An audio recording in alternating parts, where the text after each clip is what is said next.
Welcome to Business Sustainability Talks. My name is Namrata, and I am the co-founder of Shifteco along with Sukriti. Business Sustainability Talks is a partnership between Shifteco as well as the Umbrella Institute. And the whole aim of this series is to foster collaboration, conversation about sustainability with leaders across different industries. Today with us, we have the lovely Florence, Chief Sustainability Officer of the Chalhoub Group. I'll leave it to you to introduce yourself, Florence. Thank you so much, Namrata. So happy to be here with you. I can see there's a lot of names who are familiar, so thank you for tuning in. And so I'm Florence Bulte. I'm the Chief Sustainability Officer for the Chalhoub Group, taking care of sustainability, but also ethics and compliance, which goes together. So I've been in the group since 2004, and I'm really happy to share today practical experience, because I think most of the time these discussions stay at a very conceptual level. So I'm going to get into a practical illustration of what we do. And I also wanted to make it very interactive. So if you have any questions, do not hesitate to ask, and I'm happy to stop whatever I'm saying to answer your questions. Yeah. So I think, just like Florence says, you're welcome to write in the comments. We will get to your question, and you can also raise a hand if you have something specific. We would also love to hear if you're doing something that aligns with what Chalhoub Group is doing, or maybe something that's interesting. But we would love to hear more about what's happening with Chalhoub Group. And maybe before we dive into Chalhoub Group, we'd want to hear about you, Florence. We want to hear about your background and how you started your journey in sustainability. Yeah, so basically, I've got a business background. So I studied business. My first jobs were in business. I worked mainly in luxury industry, in France, in Australia, in Singapore, and in the Middle East, in Dubai and Doha. I joined the group in 2004, and my job for Chalhoub was purely business. In 2015, I was asked if I wanted to take over sustainability and create a sustainability strategy and division for the group. So I won't lie, I was a bit surprised, but it actually makes a lot of sense. And since 2015, so we've been building a strategy for the group, seeing what was material, what was relevant, where we could have the most impact. And it's been a really beautiful journey. I mean, we're not halfway even, but yeah, that's how it's all started. Wow, that sounds really amazing. So you had the chance to work in different elements of the business and understand operations, and then get into sustainability. Exactly. So you understood both sides. Exactly, because when sustainability is a wide subject. So you have all the social subjects. So linked to HR, diversity and inclusion, health and safety, well-being. You have all the environment. So in our case, dealing with the architect, dealing with our partners, dealing with logistics, the supply chain. So you need to know business inside out, especially your specific business, to make sure you know how to talk and convince also your internal stakeholders. What are their challenges, and how collaboratively you can reach a common goal. But that's crucial. No, that's very well put. I think buy-in is a very important term in sustainability and running sustainability initiatives in companies. So having that perspective adds a lot of value. Exactly. And to that point, so I know we maybe go off track, but also as a sustainability team, we are voluntarily quite small. So I have few people in my team because we have a strong governance where we're trying to involve as much as possible all the stakeholders in the company, because we cannot do it alone, obviously. And whatever project we run, we are counting on the involvement, the accountability, the responsibility of the various people. So whereas it's logistic, administration, commercial, operation, etc. But yeah. Great. So let's focus now on Chalhoub, its sustainability journey, and then maybe its strategy, because Chalhoub has been doing things for sustainability really long ago. So if you can walk us through Chalhoub's sustainability journey and then its strategy. Okay, so to set a bit of context, so as most of you online know, we are a distributor and retailer of luxury business, mainly in luxury products in the Middle East. And because we are a family business, I would say sustainability was by default at the core of whatever we do. We started, like a lot of companies, by having a lot of dedication to community giving and employee engagement. In 2009, we had a department solely focusing on this employee engagement, community giving, under the umbrella of education, environment, and humanitarian. Then the really a turning point was 2014, when we became a member of the United Nations Global Compact, and I'm always happy to repeat it, but it's really helped us in our journey, because only then we committed to report on our sustainability efforts. So and that's also the beauty of having a business background, you cannot report on things which are not factual, which are not quantitative. You have to have solid facts. So from there on, we started to say, okay, what is relevant for us? What are the points of focus? So we conducted a materiality study. And we defined 3 main points of focus, which may seem similar to a lot of companies, because there are people, partners, planet. But when you dig into these points of focus, obviously, you will start to find the differences. So I will elaborate on each and every point, I think, during the podcast. But I think the most the journey which was really stronger was within environment and the social, so the people. When we started our journey, we literally for environment didn't have access to any data. Right. Didn't have a way to measure.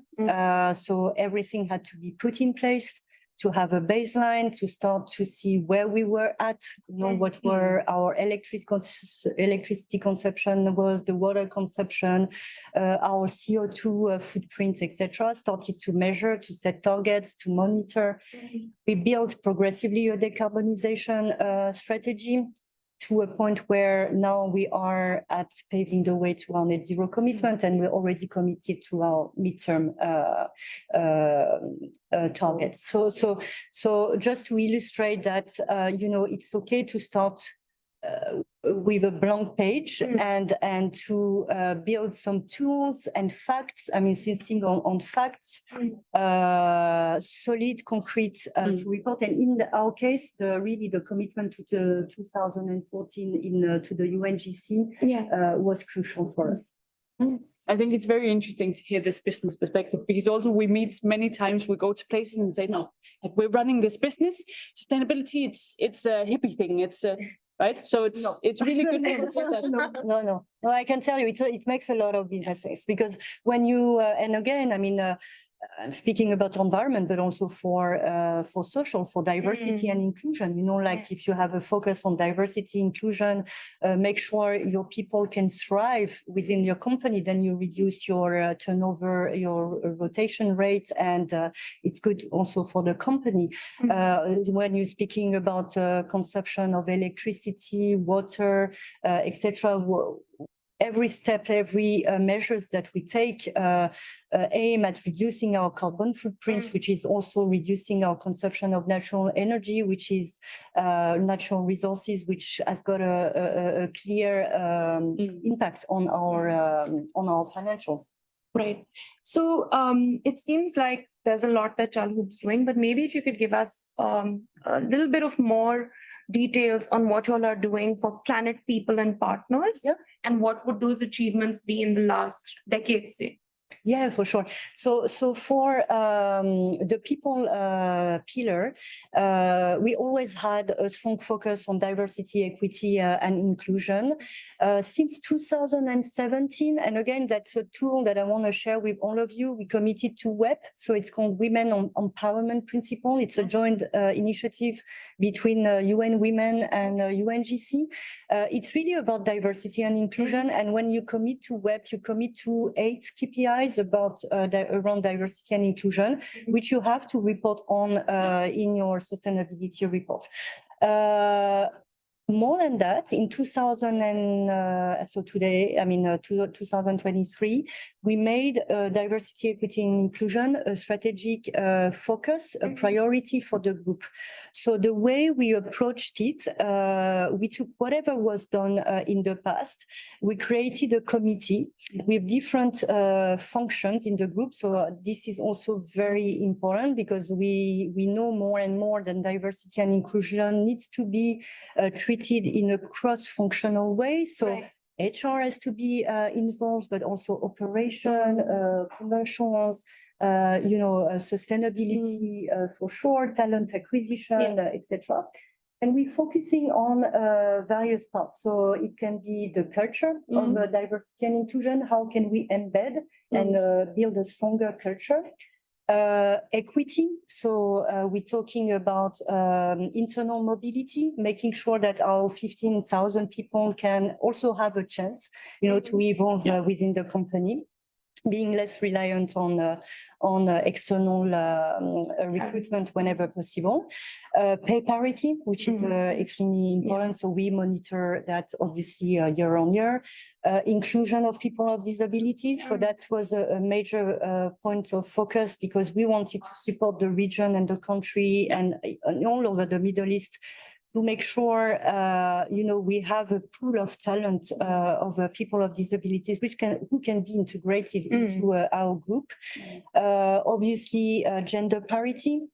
Women in leadership. So we actually have a program, Women in Leadership. We've reached the second cohort where we have now 60 women in the group, which have been prepared to take over a senior position in the company. Right. And all of these efforts, I would say, are monitored. So coming back to the business side of it, we have created a dashboard, which are online, they are live, and all the GMs can have access and see how we track diversity in the group, and which makes it also easy to see where are our weaknesses, where we need to action, and also to report in a very transparent way.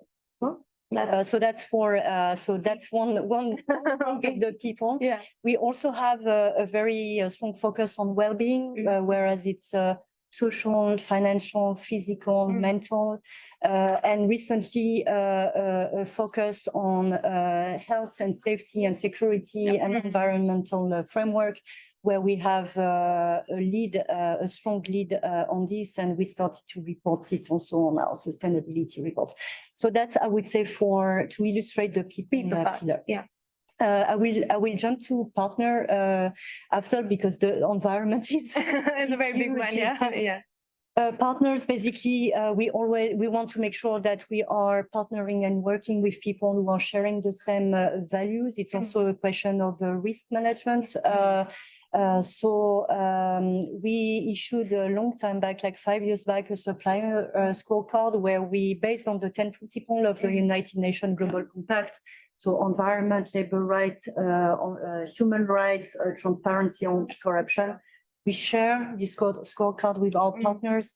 It's a self-assessment. This being said, we offer a score. I mean, they have to provide obviously evidences, have a score, and we organize webinars in the UAE and in Saudi. And really, it's an open discussion. You know, it's not.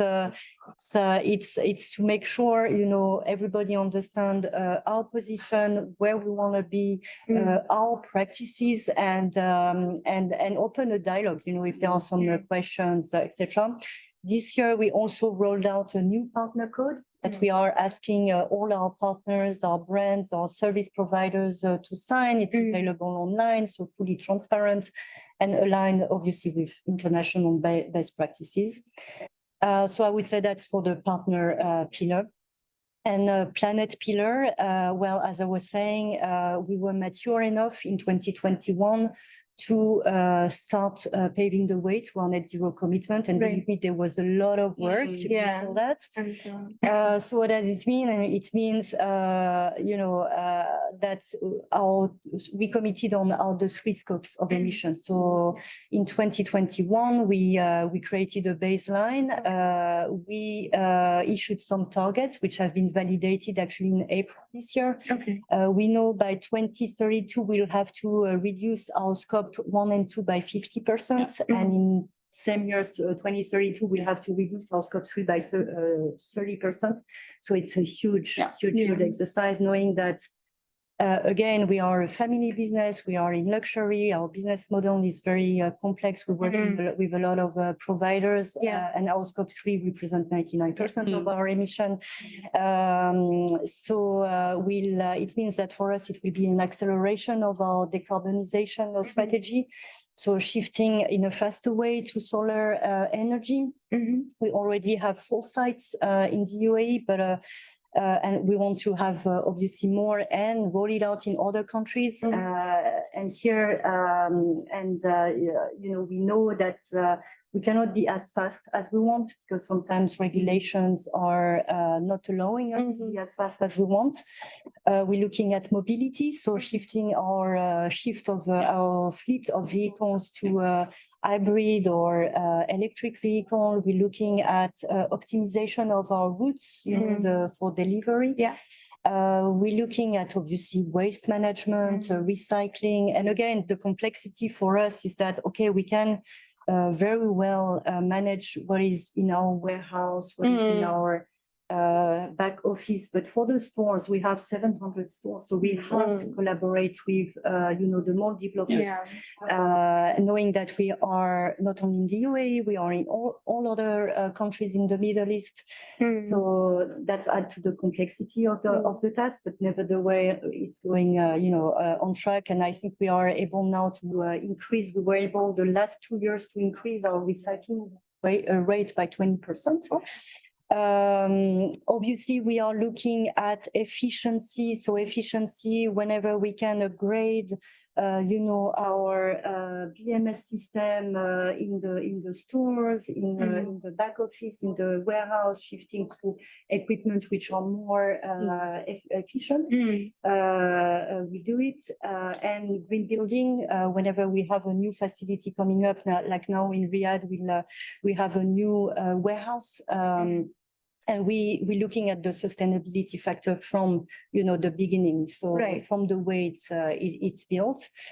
So that's for the environment, the environment part. One of the focus for the net zero journey. The second point of focus would be circularity. So circularity, and you're most welcome to ask question in the meantime. But circularity for us means in our operation. So how we can increase recycling, waste management, but also have transversal campaign or project, like for example the packaging. The packaging for us. So we have our own concept, which belongs to us, where we have a full control. So we look at the packaging. We recently did an audit of this packaging with all our own concept, see where they were, and help the business to still have the packaging they want, but in a more sustainable manner.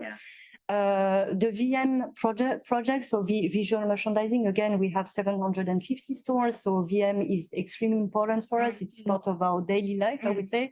So how can we educate our visual merchandiser to make the VM material in a more sustainable way, having access to the right provider, optimize this material, and if at the end of life, they have to discard it, how can they discard it in the best way? Right.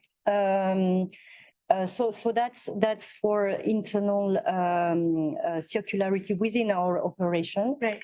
And then, of course, speaking again about the business, we have a circular business model that we are launching. One of it is the pre-loved business model with level shoes, so where our customers can buy pre-loved items online.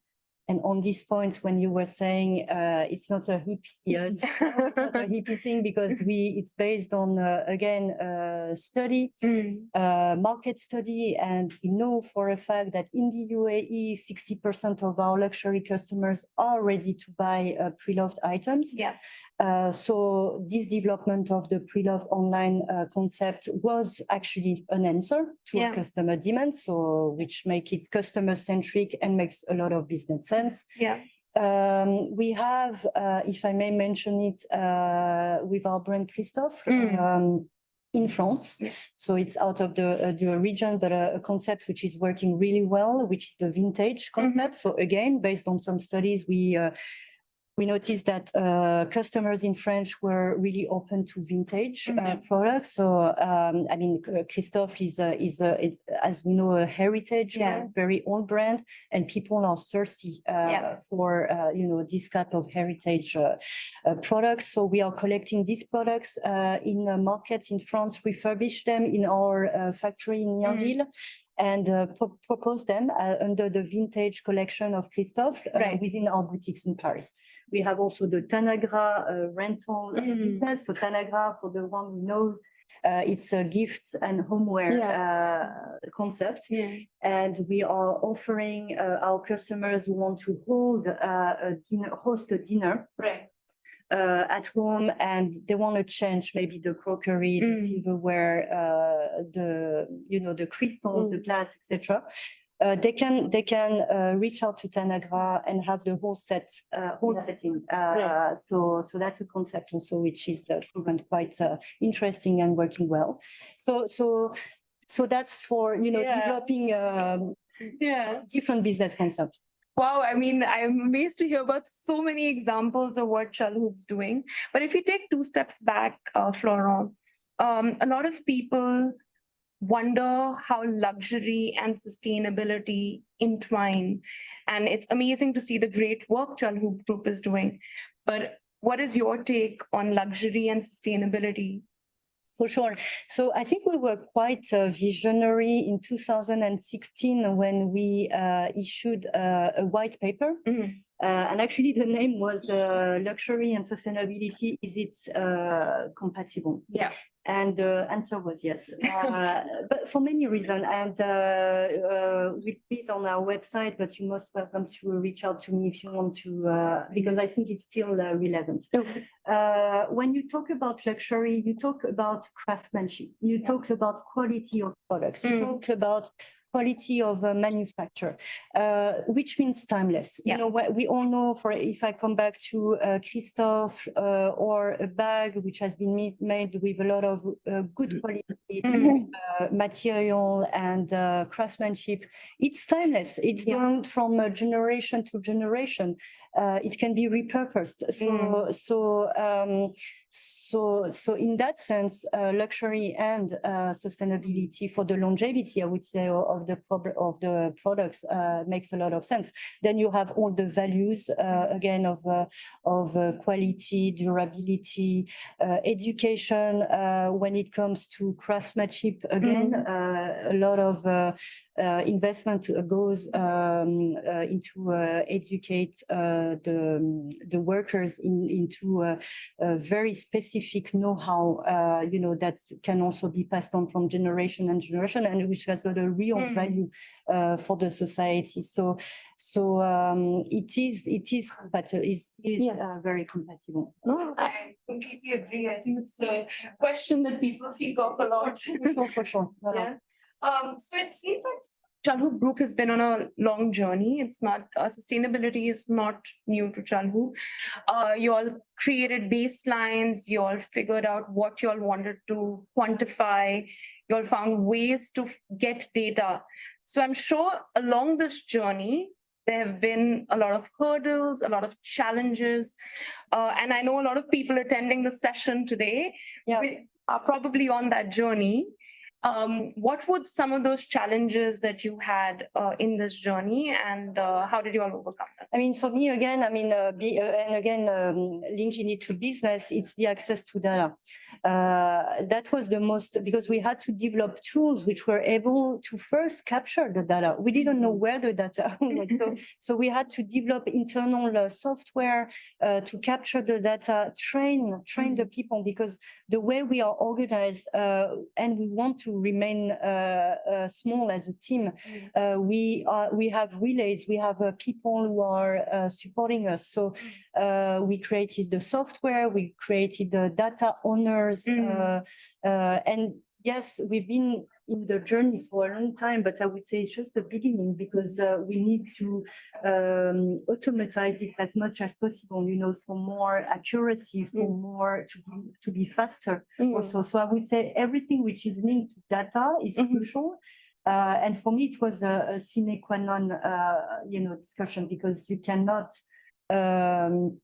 portray and say what you do if it's not backed up by data. And if you look at our sustainability report, it's heavily backed up by data, and it's been assured as well by a third party for the third time this year.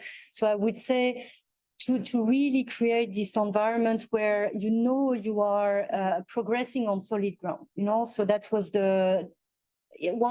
so it depends, because I know a lot of people who are with us today are from very different industries and very different size of companies. And so you have to consider what's also the nature of your business and your industry. But you cannot do anything in sustainability if you don't have any data. Yes. So, yeah.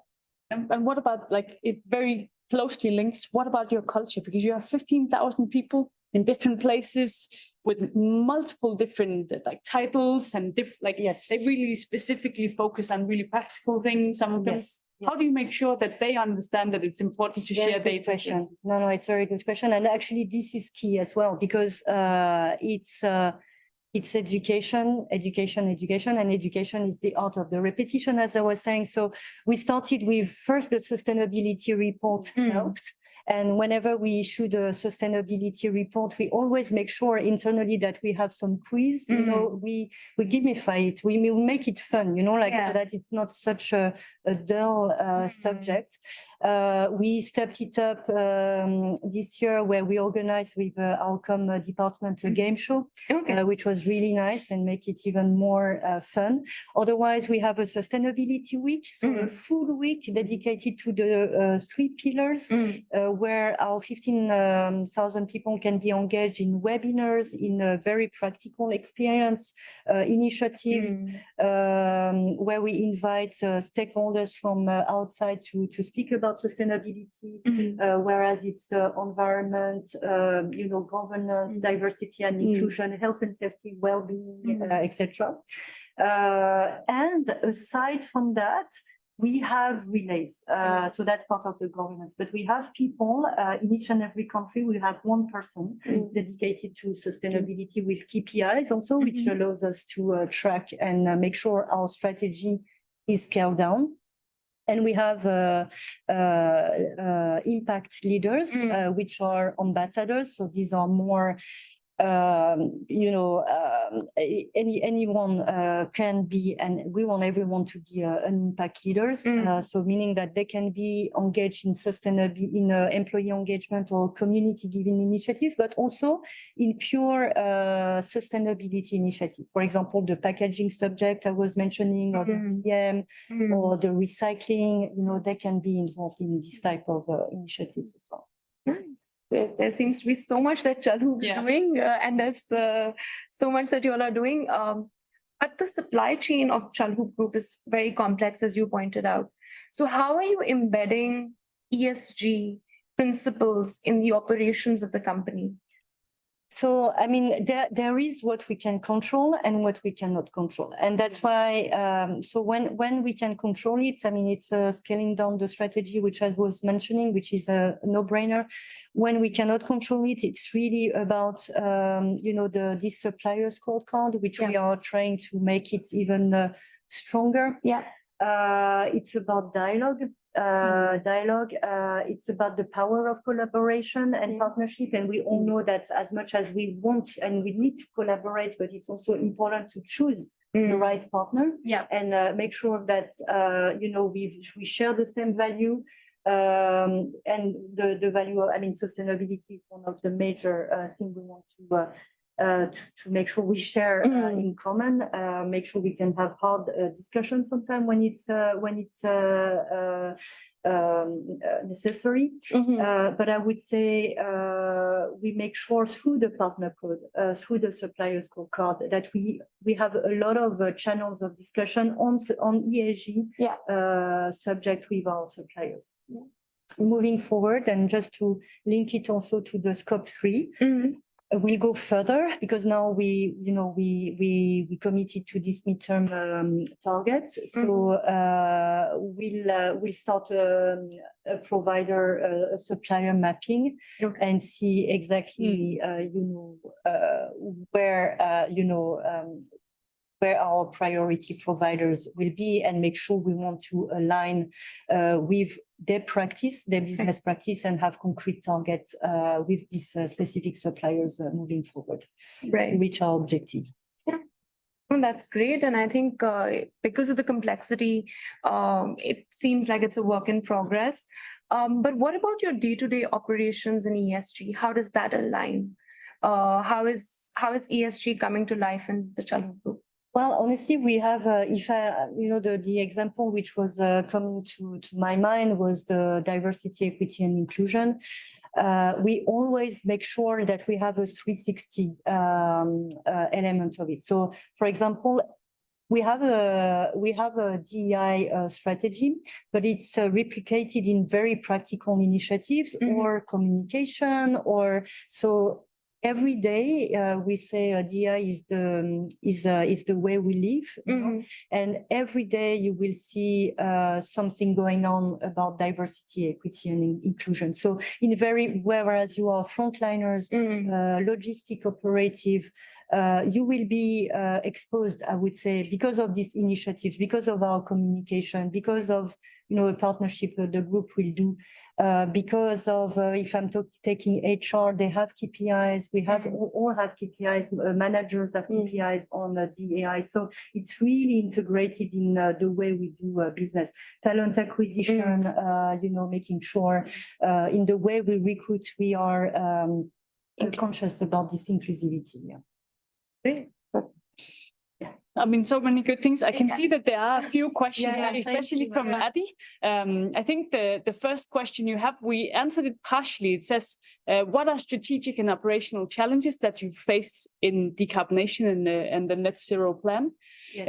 I think you already did come to this, but if you have any additions? No, I would say, and to this very operational, I would say, and you touched upon it, it's the making sure that people who are professional in their business, in their industry, let's say logistic, warehouse, etc., understand where the end vision, why we are doing that. And sometimes like time is playing against it. Like time is always maybe a more important element than what we're trying to do. So we have to make a way, we need to find a way to balance, the end vision with the operational challenge. But I would say, and that's where education is playing also, is we're trying to, as much as possible, show the bigger picture and see how each and every one, whatever the title, whatever the level, whatever,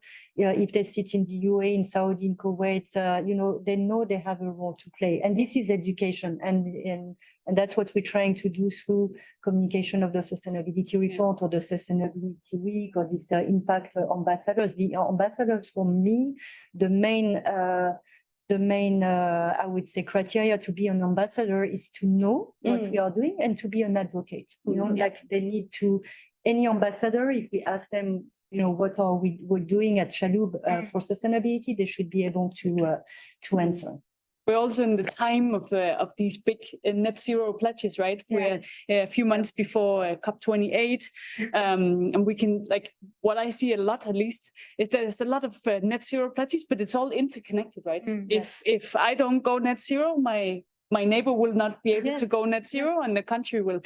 So I think that this is also one of the parts that we have to really tackle together, that we have to make sure that everybody, because we have so many SMEs, for instance, who might not have the same like structure and same level of employees to.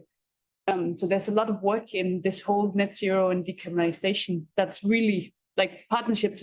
It's a real word, right? And the beauty of it is that it's very tangible because we have very concrete targets and we have a roadmap and we are assessed every year. So it's also very motivating because people and the internal stakeholders can see also, you know, and be motivated to reach the targets. So it's challenging, but at the same time, it can be it is very concrete. And the fact that we are reporting, we are monitoring the progress, make it also very motivating for our team members.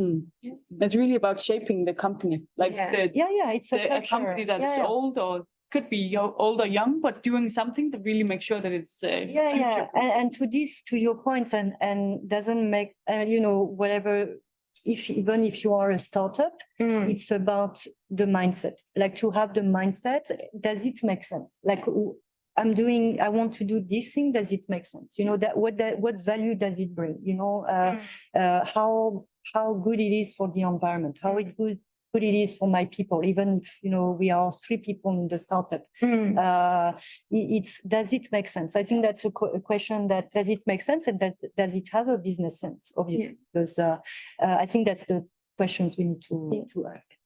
So it's a really important year for all of us here in the UAE. It's the year of sustainability. We have COP28 coming up.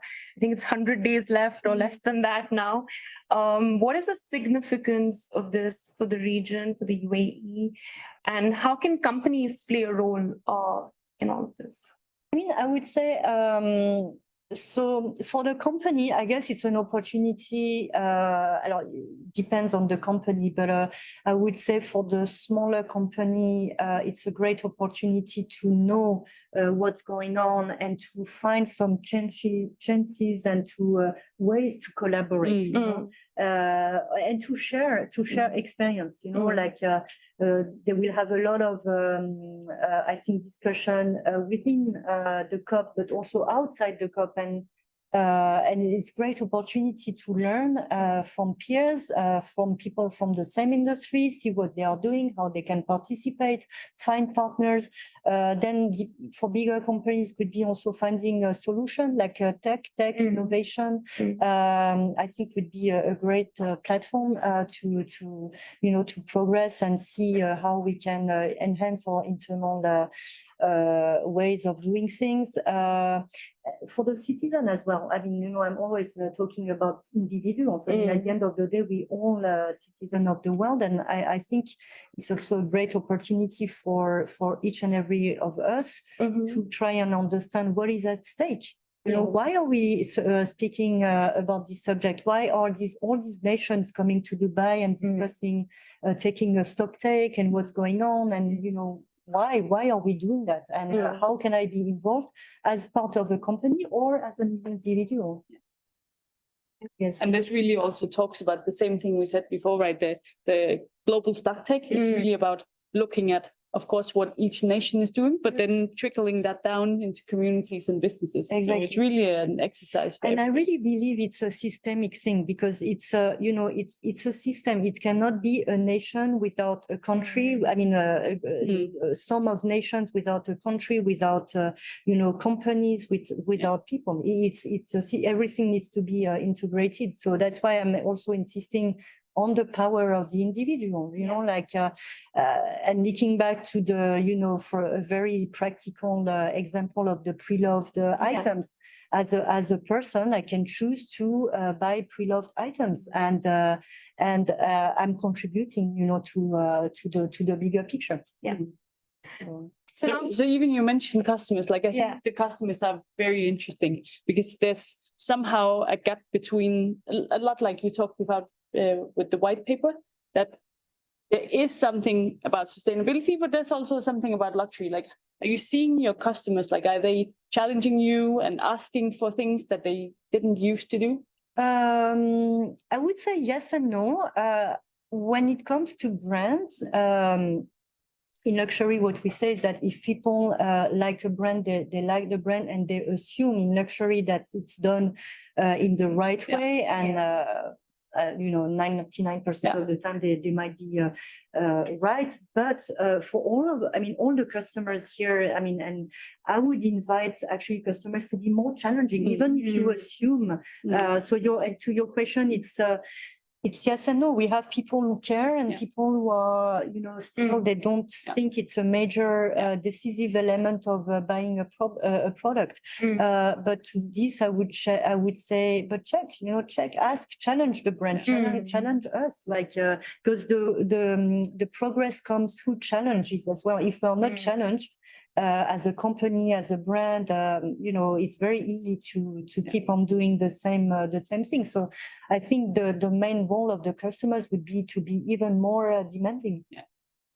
So I see a very interesting question. So we have a question from Ria, and she asks, could you elaborate on the type of training that employees undergo to promote and integrate a culture of sustainability within the organization? Exactly. So I would say we do have formal training. So we have a platform called the Chalhoub University, where we have sustainability training. So linked to, for example, diversity and inclusion, unconscious bias, culture, etc. We do have training on environment, and we have linked also our platform to some training of the United Nations Global Compact, because we are a member of it. So we do have some, I would say, conceptual formal trainings, but the best way, I would say, to understand is really to be actively involved, you know, and that's why we're doing this Sustainability Week with webinars, but we've also with initiatives. So that to make sure that our people can participate and understand better what is at stake. Great. We have another question from Ali. France has the French Commercial Code. EU has come out with UAE taxonomy. India has mandated the first 1,000 listed companies by market cap to report on ESG. The region hasn't yet mandated any legislation, and it's voluntary. What steps are organizations expected to take to capture SME ESG issues digitally? Well, I mean, you know, this is a very wide question, and I wish we could play a major role into this. But to answer your question, and that's the beauty of this, and I've really seen it since December last year. I can tell you all the companies and the sustainability experts are coming together, and that's what we're trying to do now through various network and channel. We're trying to take a stock take of what's blocking, you know, the element, and what you're saying is part of, you know, what is blocking and it's the first time, I would say, where we can see there's a really a strong dialogue between the government, the companies, you know, individuals, NGOs even.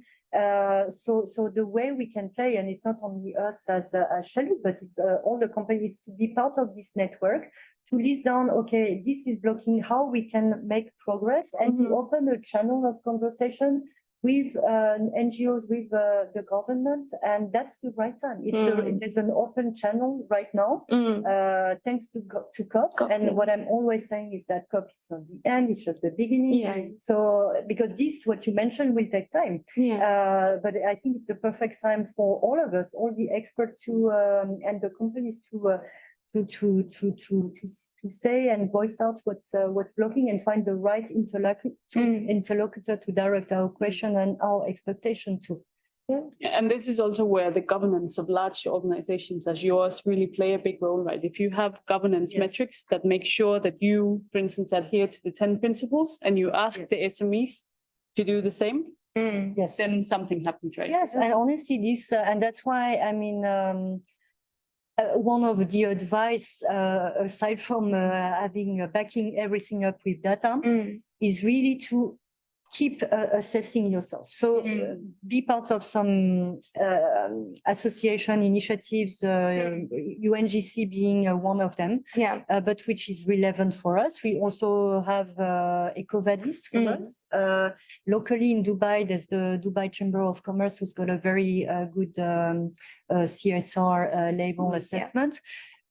Being part of this initiative, always benchmarking what you're doing, because it's not only benchmarking, you receive also comments, you receive also advice. And honestly, that's the way we've been progressing, thanks to this constructive and very benevolent advices we've been receiving from these organizations. And this is the good thing about like Dubai's competitiveness, right? We want to be the biggest and the best, so we also want to be the biggest in sustainability. So then you have to do something if you want. And there are ways to, but so data and being willing to expose yourself to being assessed, and that's also key. You know. So you have given some advice about, making things data driven, about being assessed.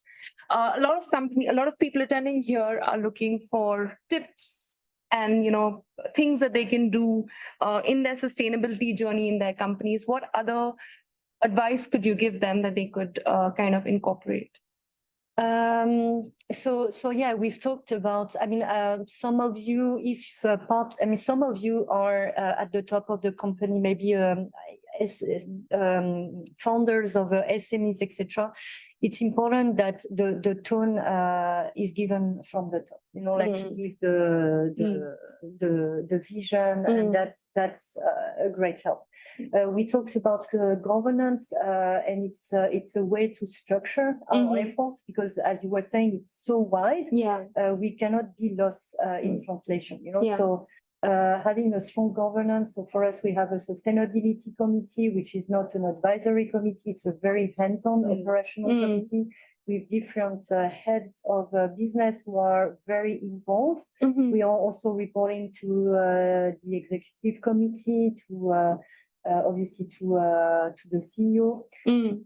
So that's extremely important. I would say knowing how to scale it down. So through relays, through ambassadors, training, education is crucial. Being, I would say, benevolent, because it's not, yes, we want to be the best, etc. But we, for sure, we cannot, the journey won't stop tomorrow. It's impossible because then there will be an acceleration of environmental issues, for example. And there's a lot of adaptation we'll have to do. So it's just the beginning of the journey, and that's why I'm always saying it's not always only the role of the CSO, it's the role of everyone, because if not everyone is involved, we cannot go anywhere. Right. I would say one tip of advice is really start now and scale fast, because it's the right time to start for where if you have not started, but it's also the right time to have the right information thanks to this type of platform.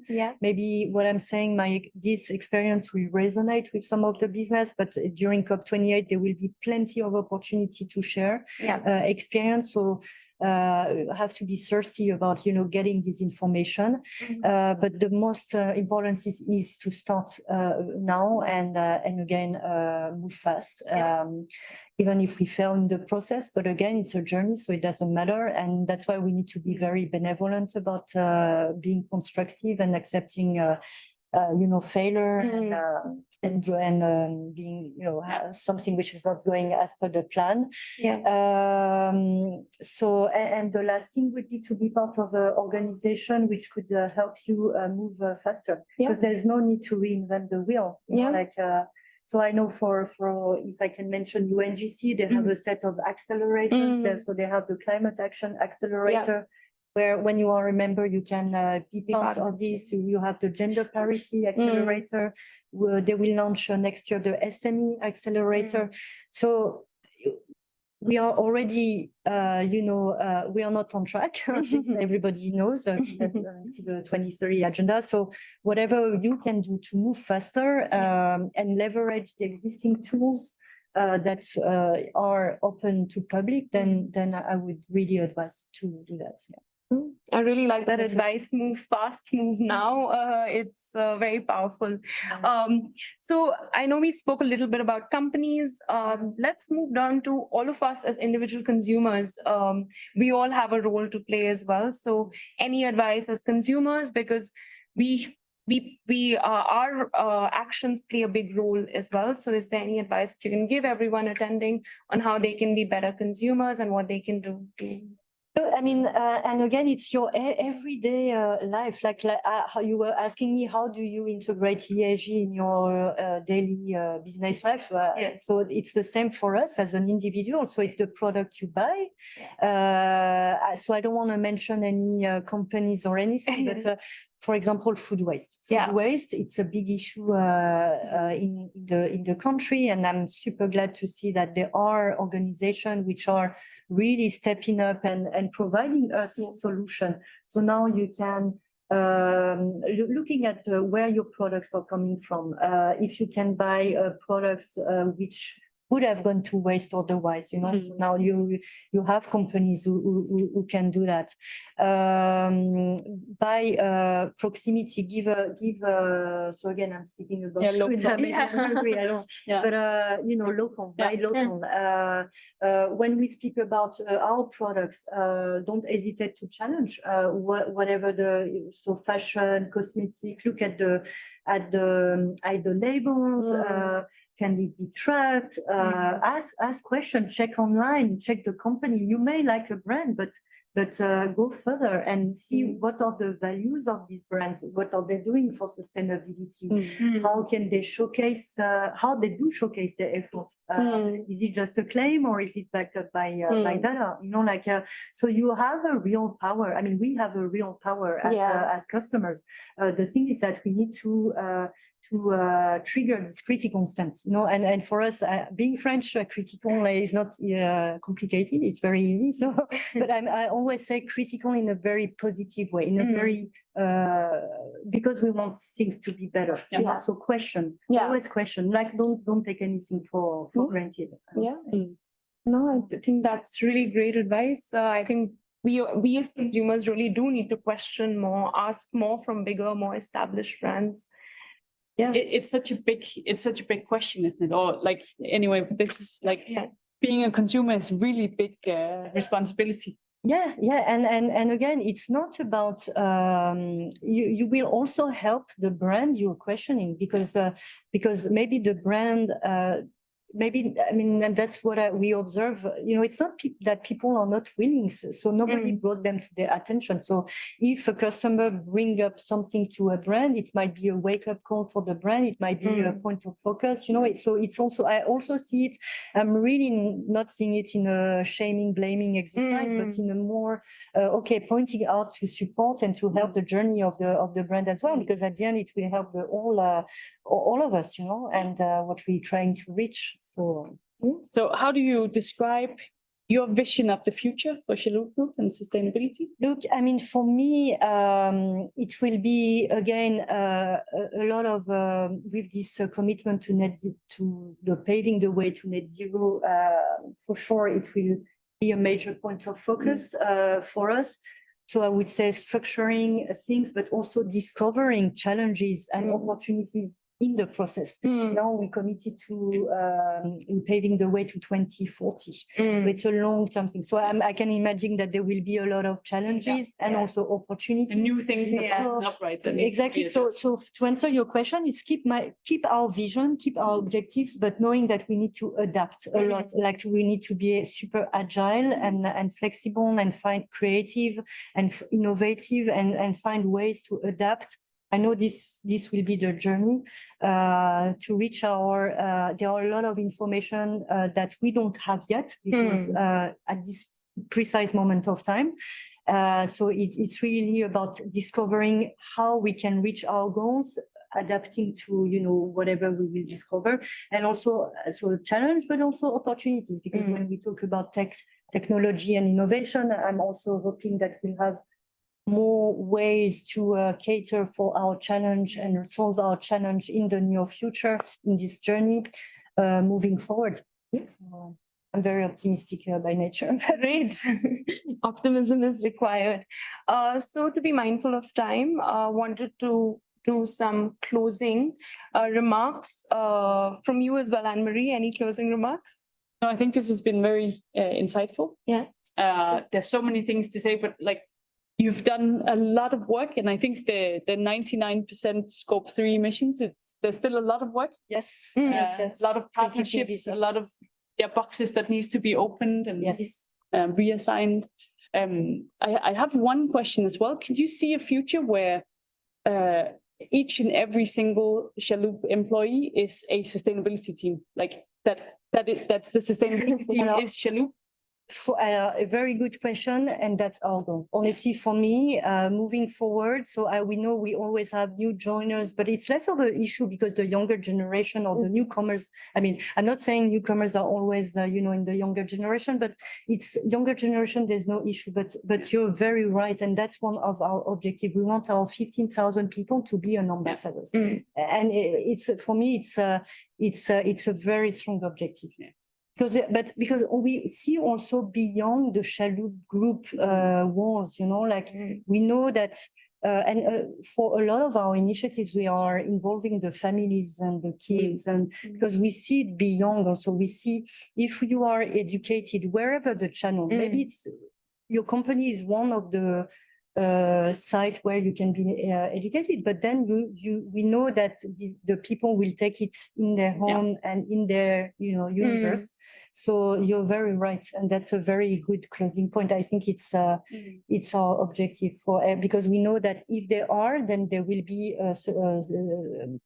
geared to it as a citizen. So We have one last question that's suddenly come up and we'll answer it. What role does technology and innovation play in advancing Chalhoub Group's sustainability? Well, there's a lot of role, and I would say anything just to name one, efficiency, efficiency. So we have, we are in we operate in 8 countries. We have warehouses, we have stores, we have back offices. So we have a very different environment, and to cater to improve and optimize our efficiencies when we speak about natural resources consumption. I'm really hoping technology and innovation will play a bigger role in the future. Right. We also have another question from Sunil. From a sustainability point of view, we spoke from what problems and opportunities do you perceive for a city like Dubai, where more than half of us witness a higher consumption of energy due to the hot weather? While Dubai is known for its architectural marvels and high standard of living, there seems to be a limited emphasis on environmentally significant measures. What steps could be taken to address this? Well, you see, and that's why I'm saying I'm an optimist, and we talked about it with the COP28. I'm hoping, it's a journey. And no country is perfect, and no nation is perfect. But I really see it as a journey. So the COP to answer, I would say the COP28 will be a wake-up call. I'm hoping for and a way for people and companies to educate and find solution. I was saying COP28 will also be an opportunity to find platform and providers to solve the problem we may have, and to link it to the question we spoke about before, technology. Technology also. I'm hoping with the rise of technology, all these, what we are facing now, and you are right, but it will be leveled up in the future by this new access to technology. So I think it's just a matter of being educated about it and finding the right solution. So that's hence the power of collaboration. And the 17th goals, so the last but not least, SDG goals, is the partnership for goals. And I think that's summarize whatever we've said. Right. No, thank you so much, Florence. That was really, really insightful. SDG 17 is really important, and that's why we're all here as partners talking about key sustainability topics. So thank you so much for everyone for tuning in. We run these business sustainability talks on a monthly basis. We have the next talk happening next month on September 11th with Andrea, who is the Senior Vice President of MasterCard. So please follow us, tune in. If there's some questions that we could not answer today, feel free to reach out to us. We'll be sure we'll pass on the questions to you, Florence, and read the sustainability report. It's also online. There's a lot of impact in that, a lot of the initiatives you mentioned. Yes. So stay tuned. If there are specific topics within sustainability that you'd love to hear about, please do write to us. We're constantly looking at creating relevant content. So feel free to reach out, and we look forward to seeing you at our next session. Thank you. Thanks so much. Thank you very much. Thank you. Thank you very much. Thanks everyone for joining.